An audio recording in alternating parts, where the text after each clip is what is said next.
Hello, and welcome to video number 2 of Zelda 2, The Adventure of Link. Yeah.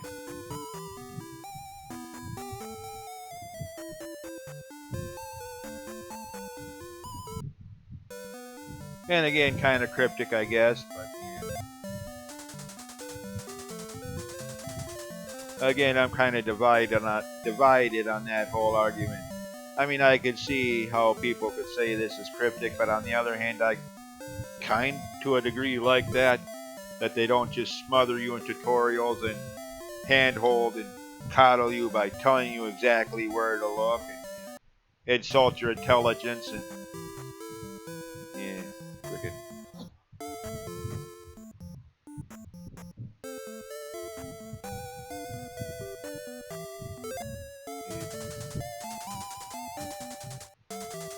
Anyways, as ridiculous as that whole idea was, finding a mirror, the spell we're about to get here is, aside from maybe the shield spell, the spell you'll be using more than any other spell in the entire game. The life spell, or the health recovery spell.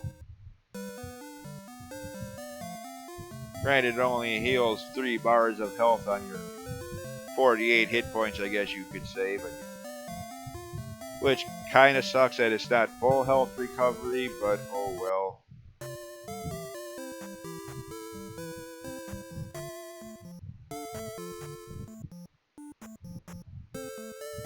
By the way, if you talk to some of the people here, well, not, well, that's in the dungeon up there that I'm skipping for now.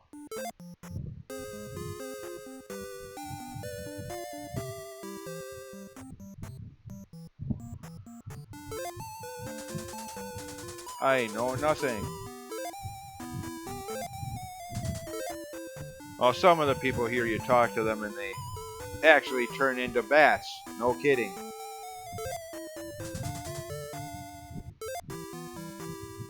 Of course, now because I want to show that, it ain't gonna happen. Eyes of Ganon are everywhere. Be careful. Of course, again, Ganon, not Ganondorf. Yeah, see what I mean?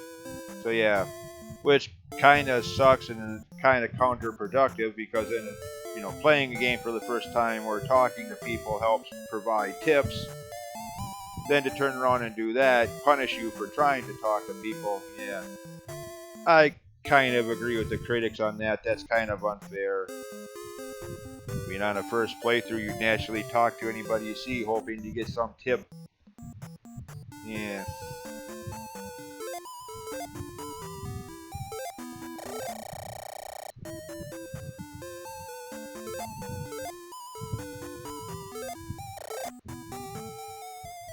Anyways, if you hadn't talked to Begu yet, the Riverman, as he puts it, this guy would basically say, no, I mean, if you hadn't talked to Begu, got that note about take my note to Riverman or whatever the dialogue was, this guy here would basically say only townspeople may cross.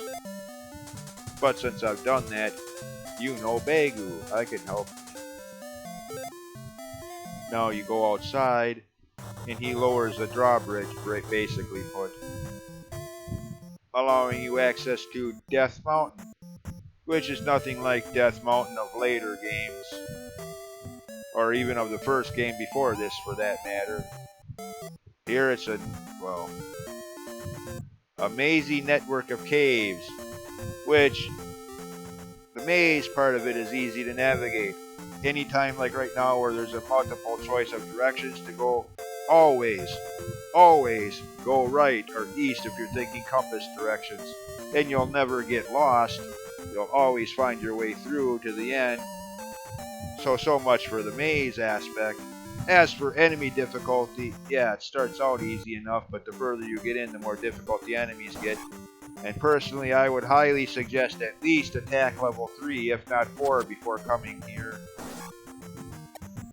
4 of those enemies towards the end.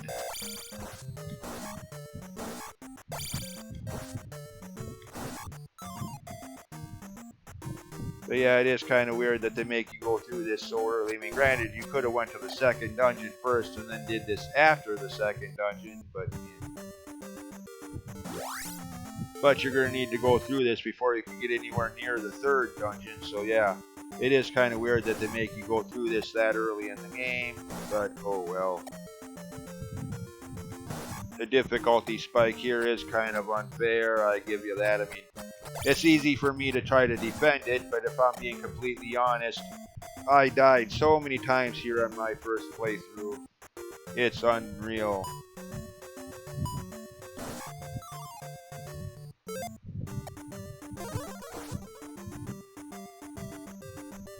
Of course, I was much lower in attack and, well, actually about where I am right now in life levels.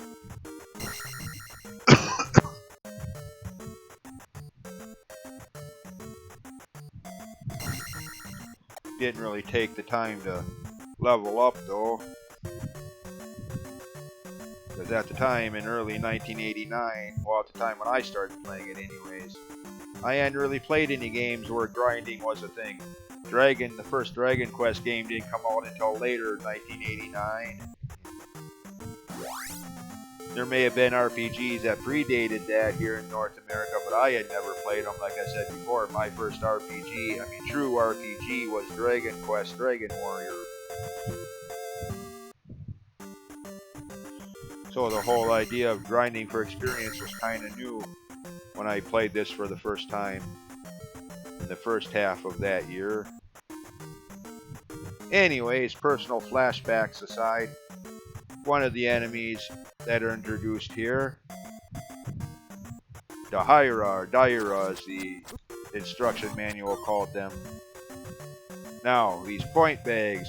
If an enemy that would normally give you 50 or more experience points, well, it's actually either 30 or 50, I forget which one it is, but yeah.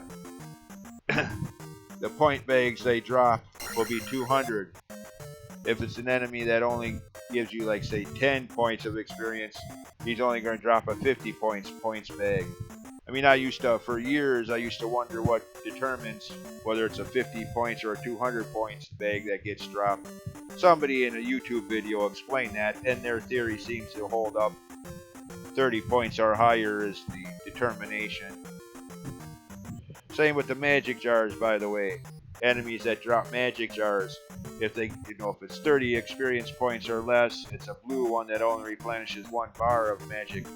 If it's an enemy that gives you 30 points or more, then it's a red jar that completely refills your magic.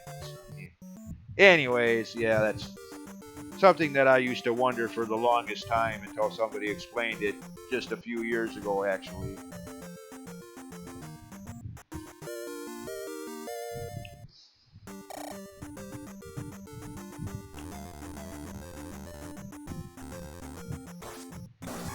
Somebody that actually knows more about this game's design than I do. Probably a speedrunner who can beat this game much faster than I can.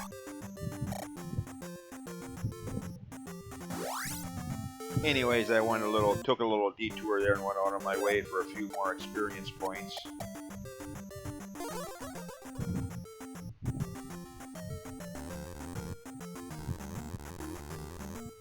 Now back to the normal path.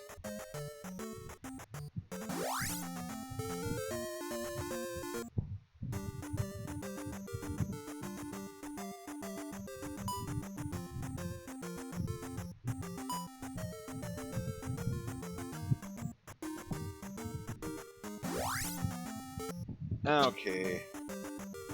Oh goody. I don't have enough for the shield or the jump spell. This could be bad, as we're about to be introduced to another new enemy. The axe throwing Daira. The other one just swung the axe at you, but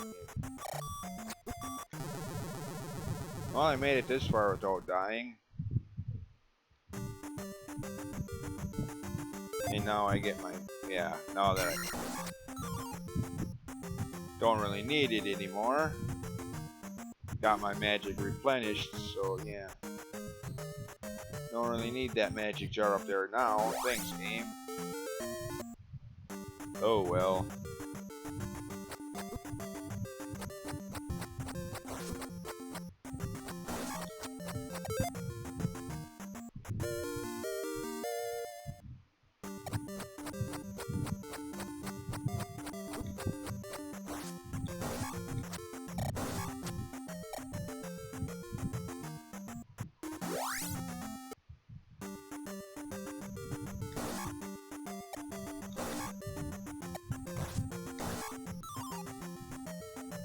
I don't really need that right now.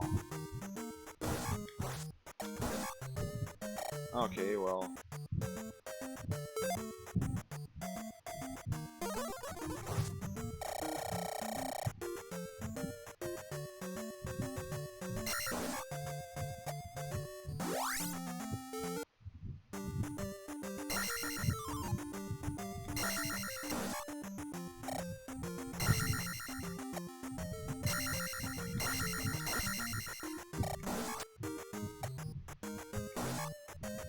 Don't really need that right now either.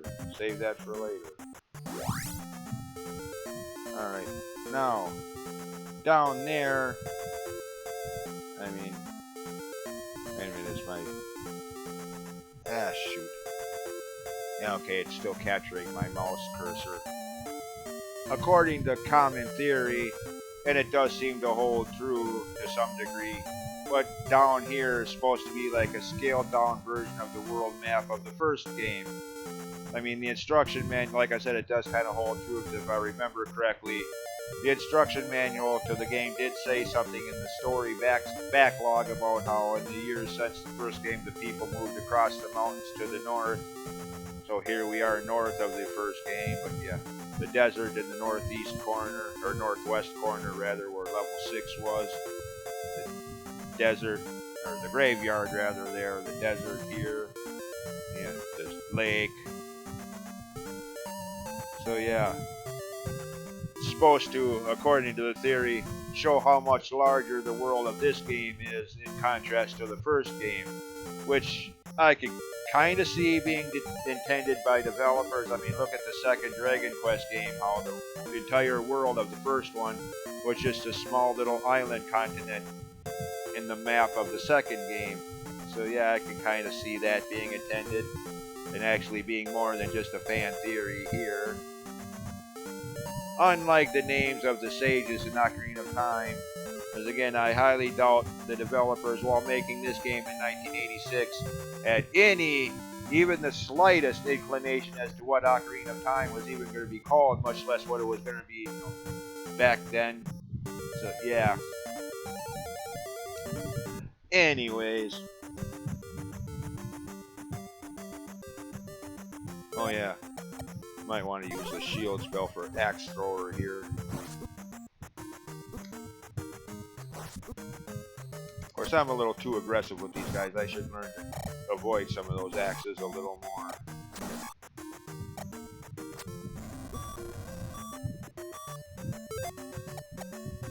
Oops, not quite enough. I'm dead. Dang! Down to my last life now.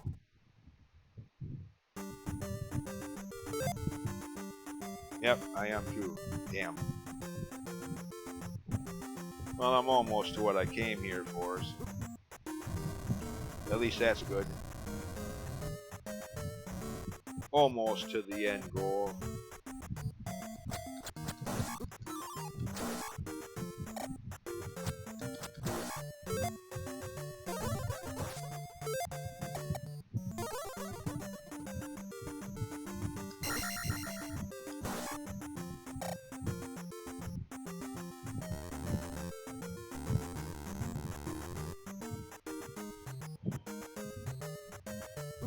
I don't have that yet. What am I doing? Ooh, give me that. Thank you.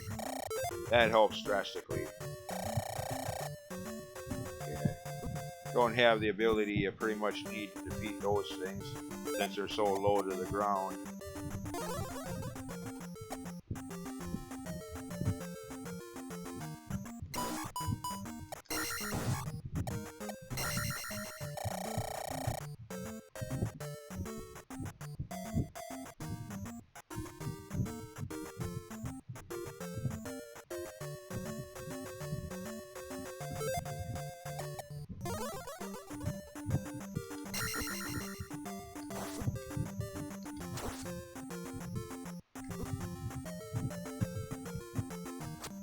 Oh, I had that. You cheap game.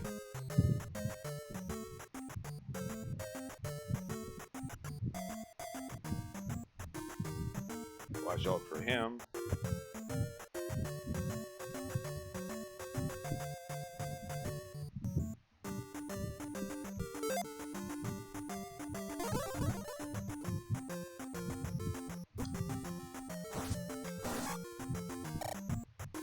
Oh, so close.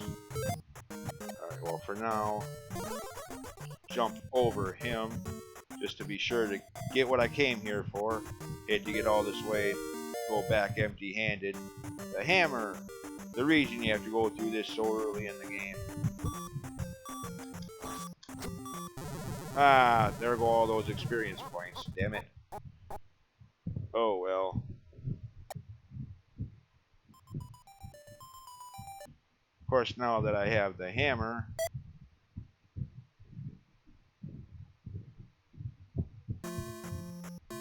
I can break that roadblock outside of the first town and take that shortcut.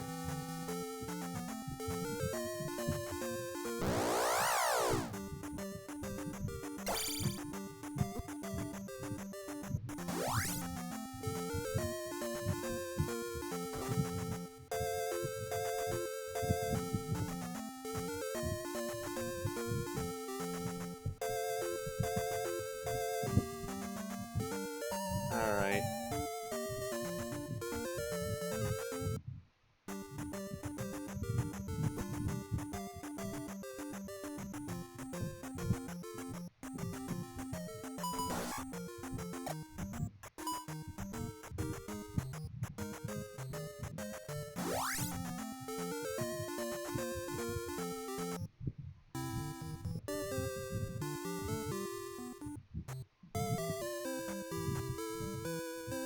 Now, one more trip through Death Mountain, although it's not necessary since I already have the hammer now. But there is one item I want to get there that had I not died where I did just now, would have been able to pick up.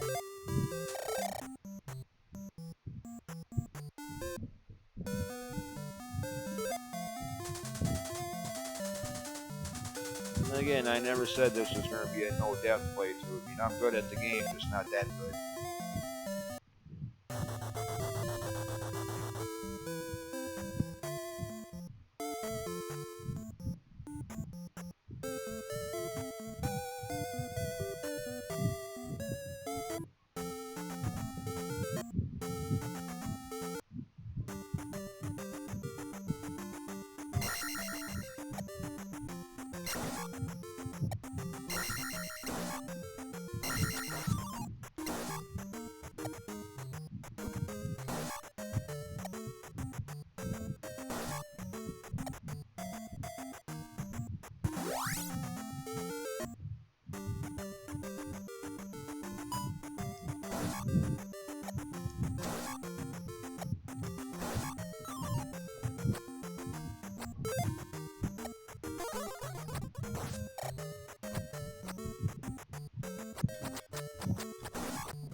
Oh, why did I do that?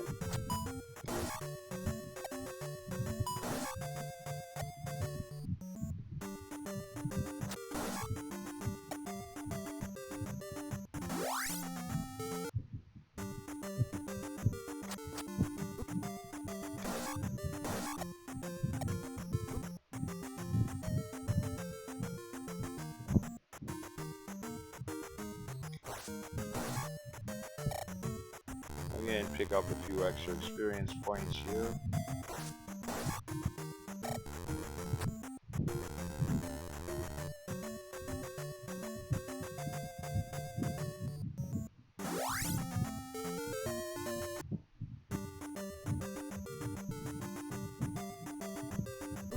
Oh, you tag team me, huh?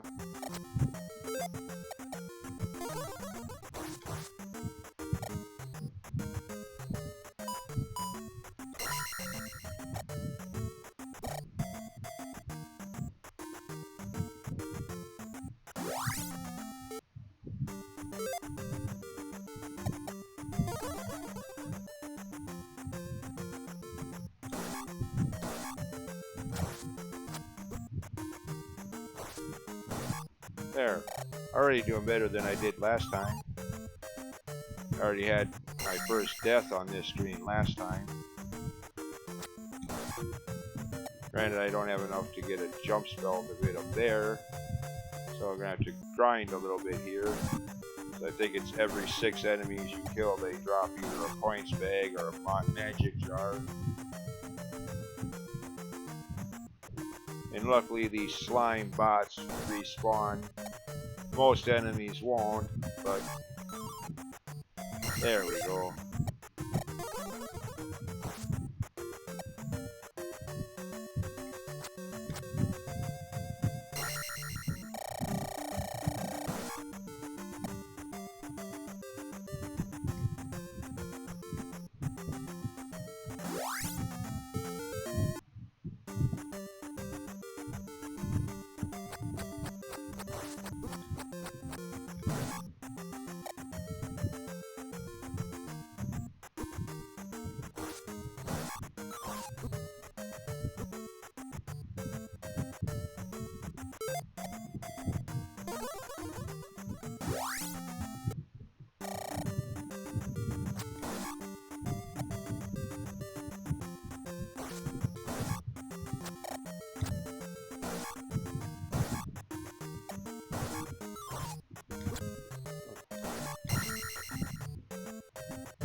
Now, if I hadn't died when I did, I would have eventually made my way back out here and used my newfound hammer on that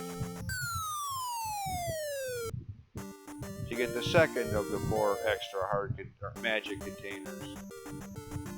96 MP now.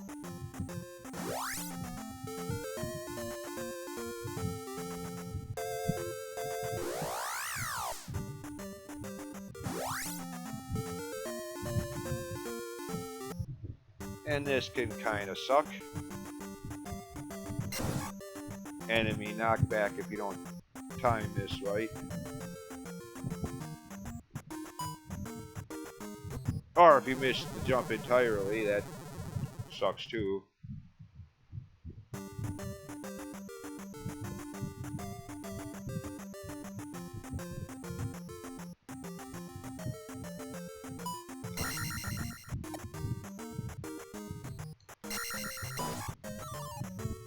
I don't need that now.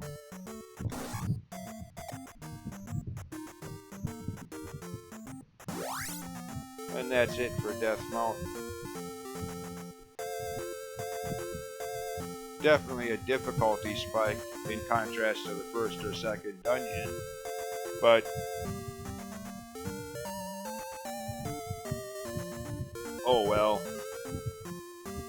Of course I say that now, but if I'm being completely honest, like anybody else that's ever played the game, it annoyed the hell out of me back in the day. Why is this so difficult so early in the game? Many foul words yelled in anger as I got many game over screens trying to go through Death Mountain on my first playthrough.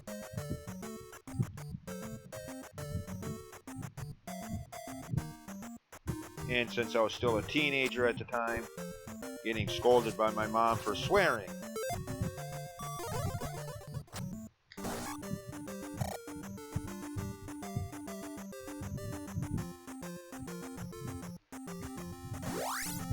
Anyways, another one of those extra life statue doll things. But like I said before, pick that up now and it's gone for the rest of the playthrough, so one time only, so use it wisely, so to speak. Again, do what you will, but I only pick them up when I'm ready to go to the final dungeon, like I said earlier. or in the last video or whatever.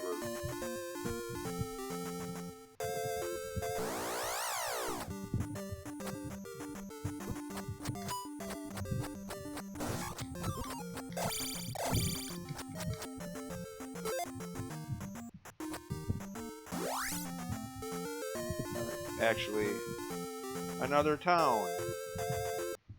The third town of the game, or the fourth rather.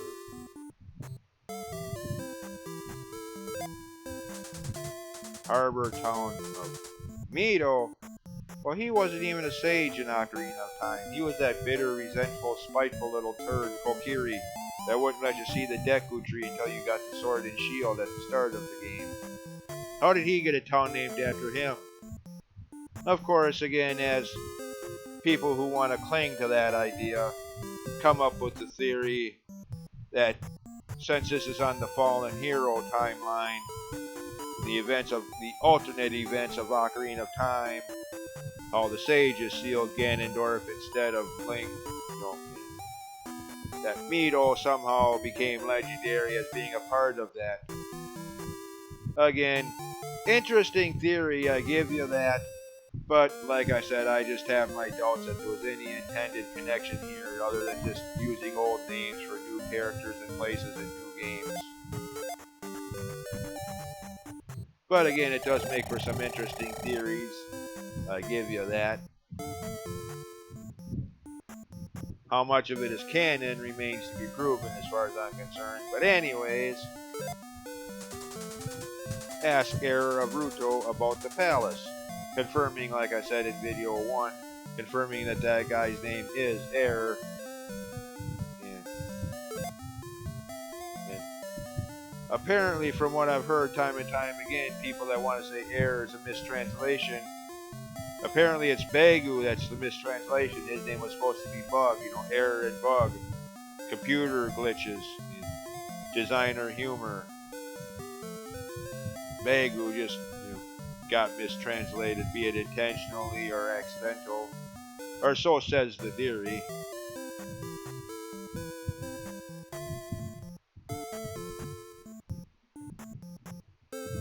Hey, there's an open door up there. Okay. Jump spell.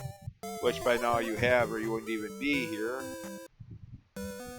At least without glitches of some kind.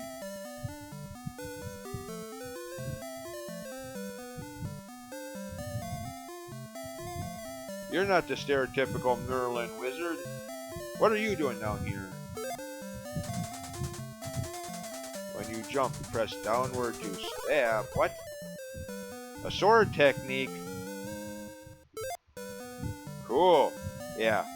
They tried replicating this in Minish Cap, and while I love Minish Cap, easily my favorite handheld Zelda, and my third favorite Zelda overall, topped only by Breath of the Wild and Ocarina of Time.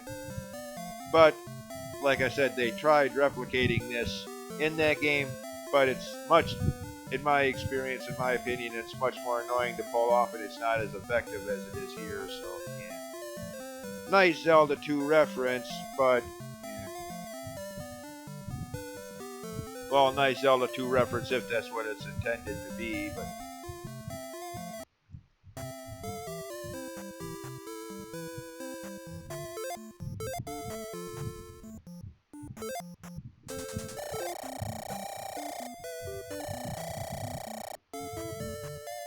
Anyways, please, my daughter is sick. Help her. Doesn't say how, but, yeah. Again, gets back to the whole argument of cryptic game versus modern coddling hand-holdy game. And again, in my opinion, I like, leaving things for you to figure out on your own aspect of older games. Not smothering you and suffocating you and drowning you in tutorials and coddling you and holding your hand and questioning your intelligence and patronizing you to no extent. But, again, if I'm being fair and unbiased, yeah, I mean, this one was a little easier to figure out as there was a cave we saw earlier that we couldn't get into before. Until we had the hammer. So, yeah, and I'm guessing that's what the developers were expecting you to realize. Is that back here, on the way to the town of Saria, there was that cave that was blocked off.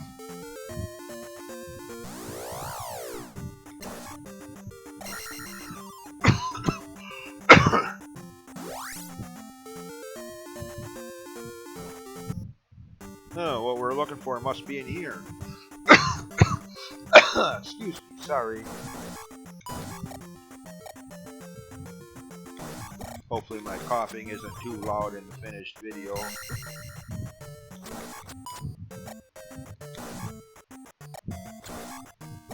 Oh, you dirty rat, you got me all the way up there. Right, shield spell. There's one of these guys. And not one, but two of these guys here. So, yeah.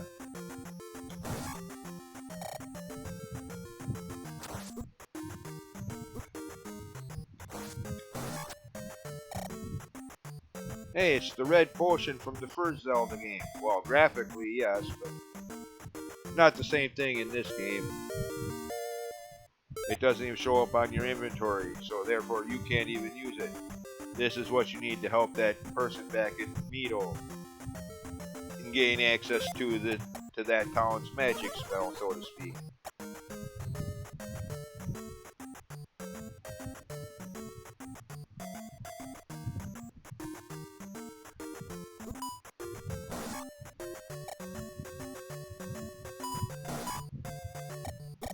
Oh, you dirty rat. You stole my experience. Get away from me.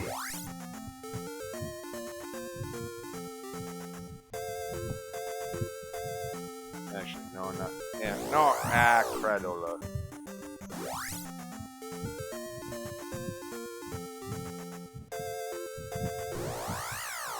Oh, not these guys. I hate these guys. Their erratic jumping patterns.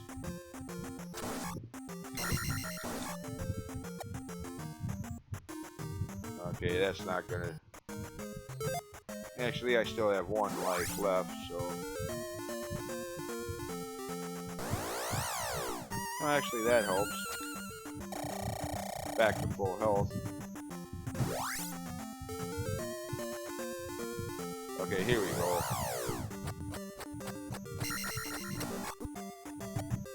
Oh, not quite. Okay, fine.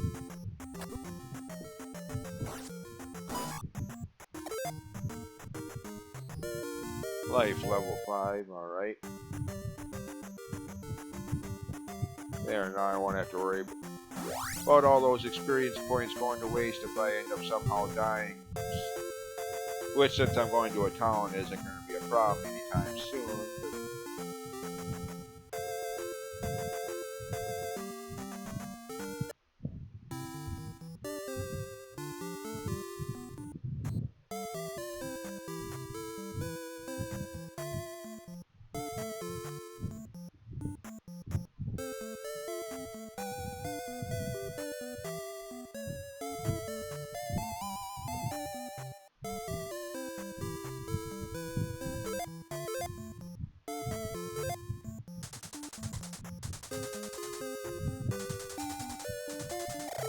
Okay.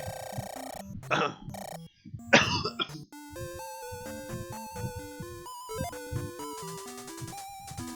water of life.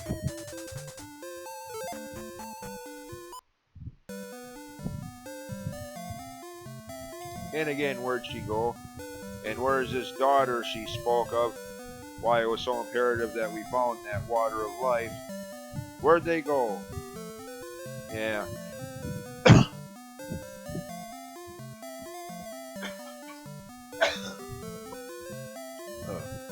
Having these kind of fetch quests is one thing, but seriously, where did they go? You just have to use your imagination, I guess. Anyways, we'll give you power. What kind of power? Fairy? Yeah, one of the weird spells of the game. Cast it. Yeah, doesn't replenish health like like fairies are usually associated in Zelda with health recovery. Or upgrades of like Ocarina of Time, the Great Fairies, but no, here it's like a flight ability, which will be needed in some spots. And plus, in dungeons, if you get to a locked door and don't have a key, you can use this and just fly right through the locked door. So that could be a convenient shortcut, potentially speaking.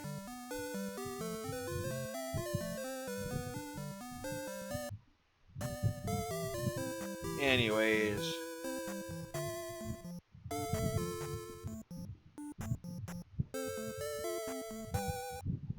Now, by the way, just for future reference, I did show this.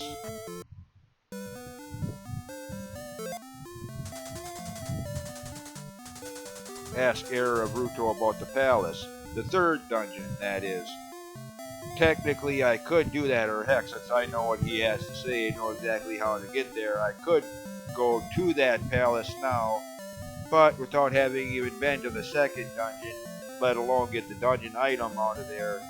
The third palace would be a dead end anyway, so yeah, there's no point in that yet.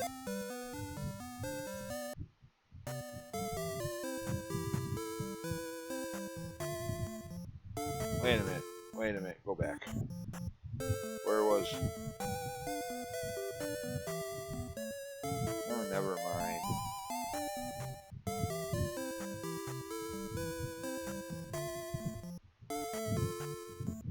Oh, okay, never mind, that was only the first. This is the second screen of the town. Magic Lady. Okay. Well, before going on to the second dungeon, one more brief cave to explore. Now that you have the hammer.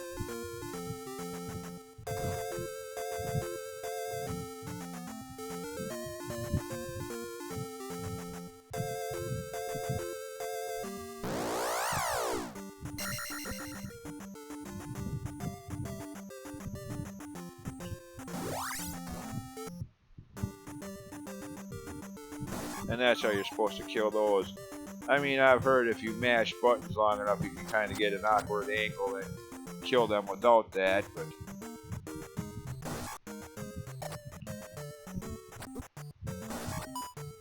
I don't think that was intended. I think that's one of those glitches, but...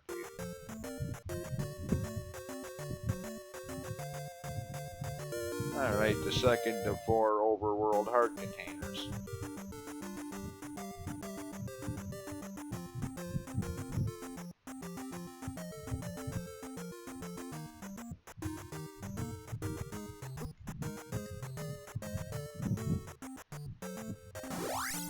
Okay, now for the second dungeon.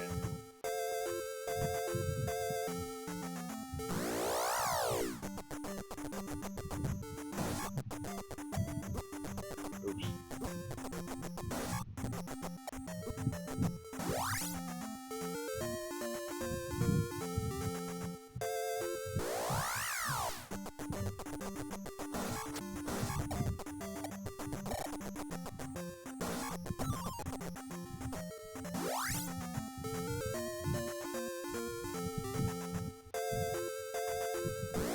Oh, you...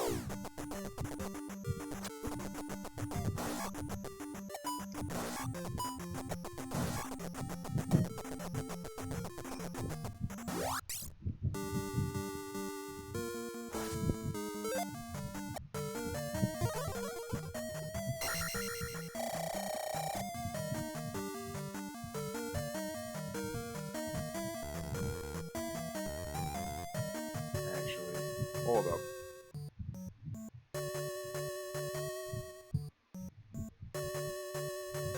Alright.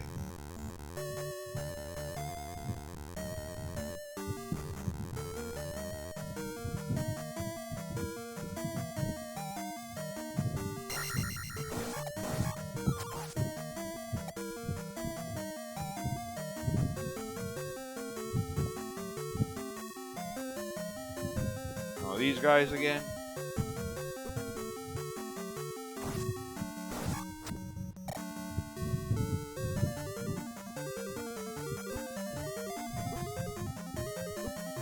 You mind?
Yeah, these guys fly around in the same pattern the Medusa heads do in a lot of Castlevania games.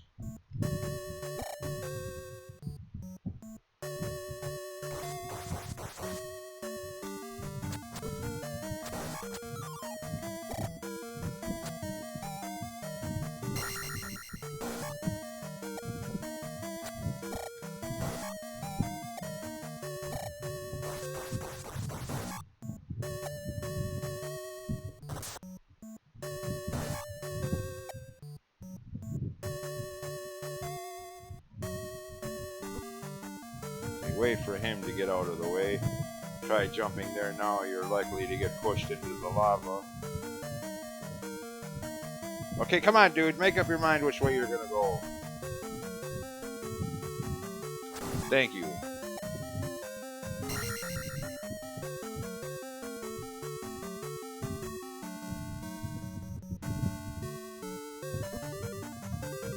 Oh, screw you, game.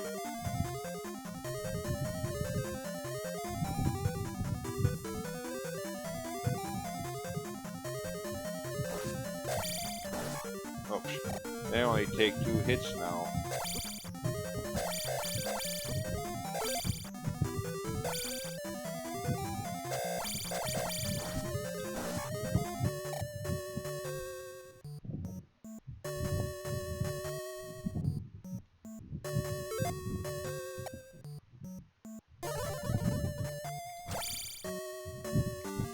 Oh. Thank you. I was going to say, don't tell me it's not there. Played this game enough times to know it is, in fact, there.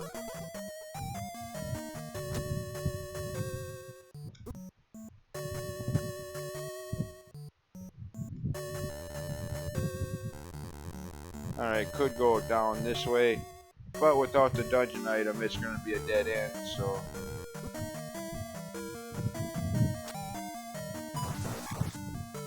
Hey, they can do that too now. Okay. Ooh, that helps.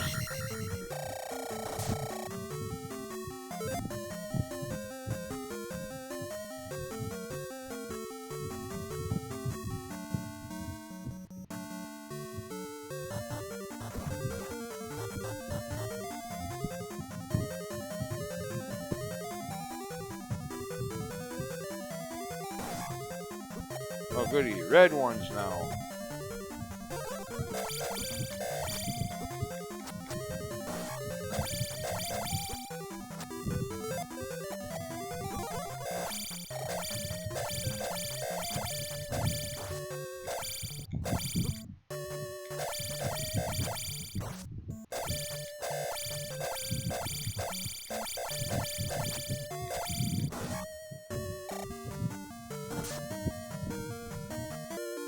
handy glove, as someone called it back in one of the towns.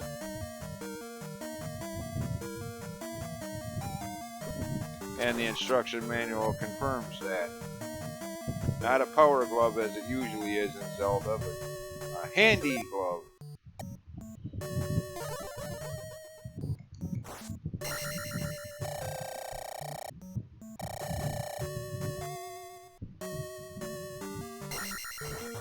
Now we can break these blocks, which you're going to need in at least one screen in every remaining dungeon from here on out.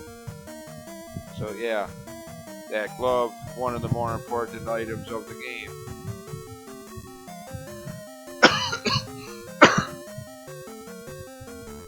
Now that we have it, whoa, I hate those eyeballs.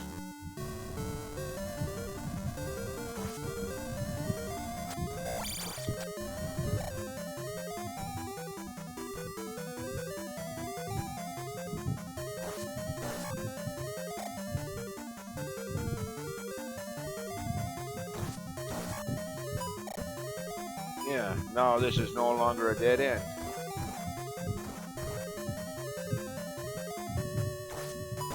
As it would have been if you came this way before getting the glove.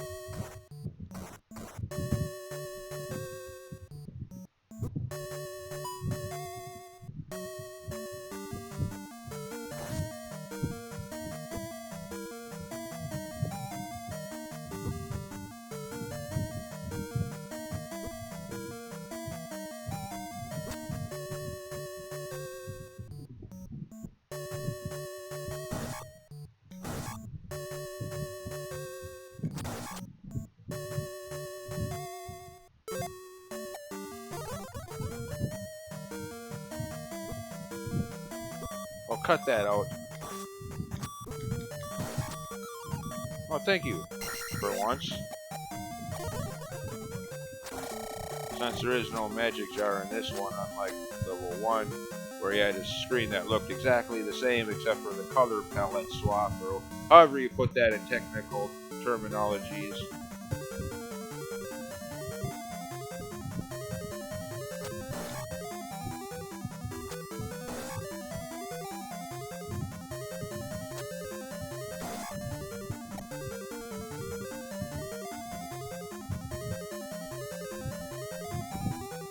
Anyways, now for the final stretch of the dungeon. Of course, by now, you notice they don't have boss keys. That's something that started with the Link to the Past. Like so much else in Zelda.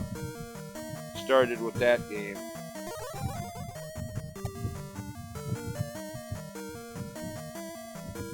Now, it might be possible to get that points bag without the down stab down thrust ability, but yeah. I don't think, I don't see it being too possible or too likely getting it and getting out of there without falling into the lava as a result. I mean, again, it might be possible, but somehow I kind of doubt that. I'd actually have to see a video of somebody doing that to believe it.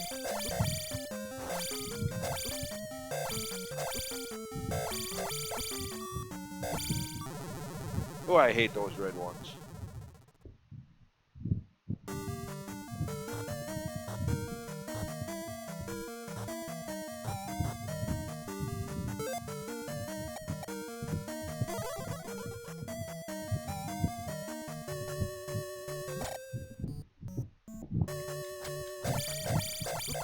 Get out of my way, putz. I said out of my way, are you deaf? Fine, have it your way.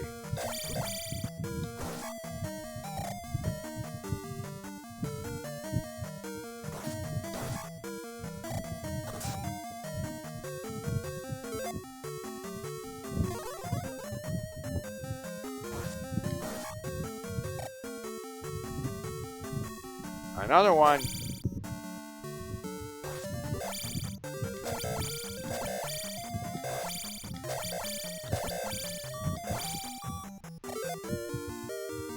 Oh, good. That came at best time possible. Now I have enough for that. And this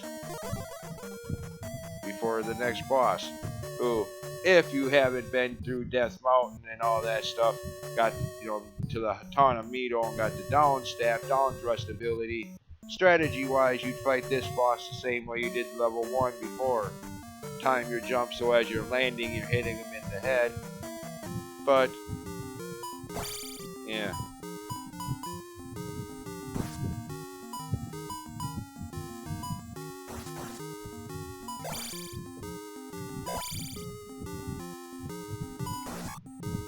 Why do things the hard way if you don't have to?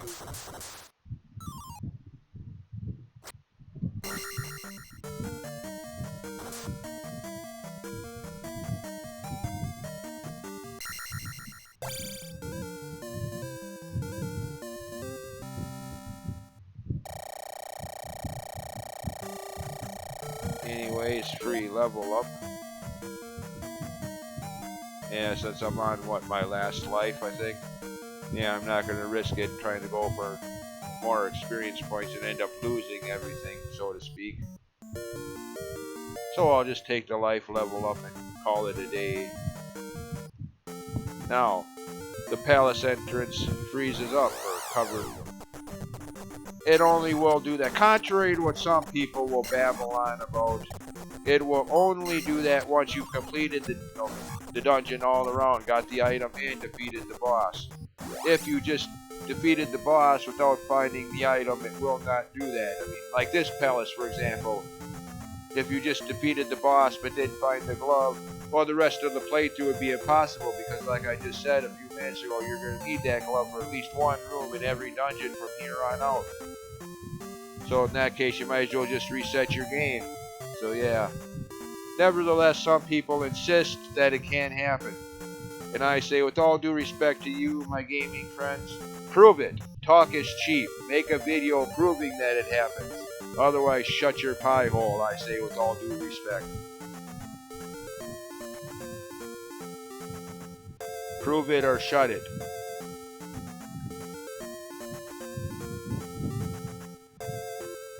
So tired of hearing people go on and on about that.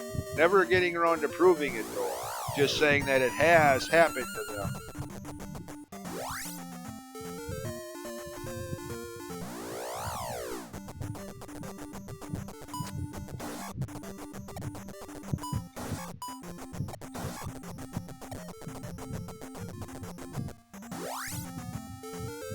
Anyways.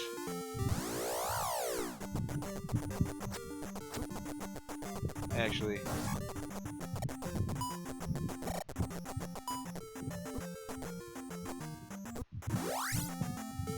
Oh, I hate the swamps. Movement is so slow. I mean, I suppose they're trying to be a little bit realistic there, but...